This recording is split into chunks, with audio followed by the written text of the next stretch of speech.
Live, local, this is the award-winning News Watch.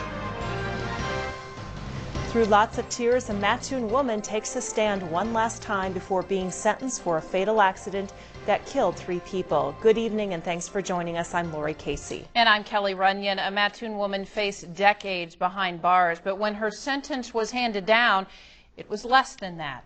On June the 1st, 2011, Sandra Ross was driving a van on Illinois Route 316 when police say she lost control of the vehicle and collided with a grain truck. Now that crash killed 3 young girls.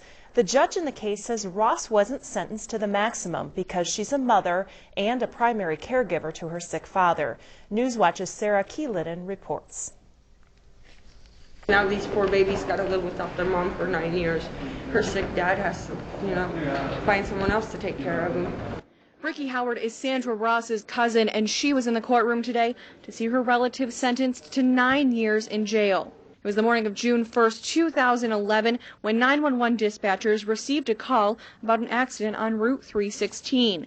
The caller said there had been an accident between a semi-truck and a minivan, and there were bodies in a nearby cornfield.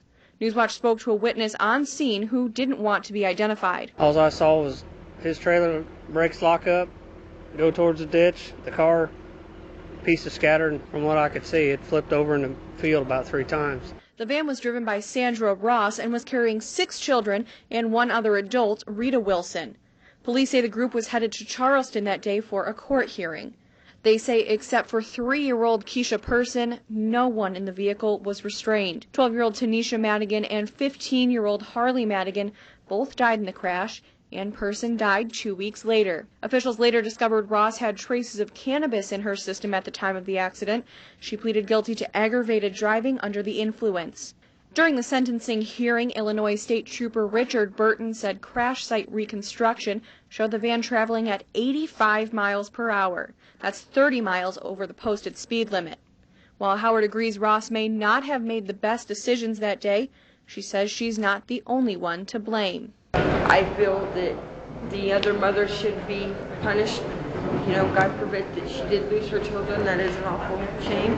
But she should be in trouble just the same as Sandra because she knew the consequences and the actions of, telling Sandra to go faster, telling Sandra, take me over there even though she had other ways to go. She knew what she was doing, so she should get punished too. In Charleston, I'm Sarah Keelan for WEIU Newswatch. Coles County State's Attorney Rob Scales says there's no indication Ross ever had a driver's license. Along with her prison sentence, Ross will have to pay restitution of almost $30,000. Most of that money will go to the truck driver for repairs to his truck.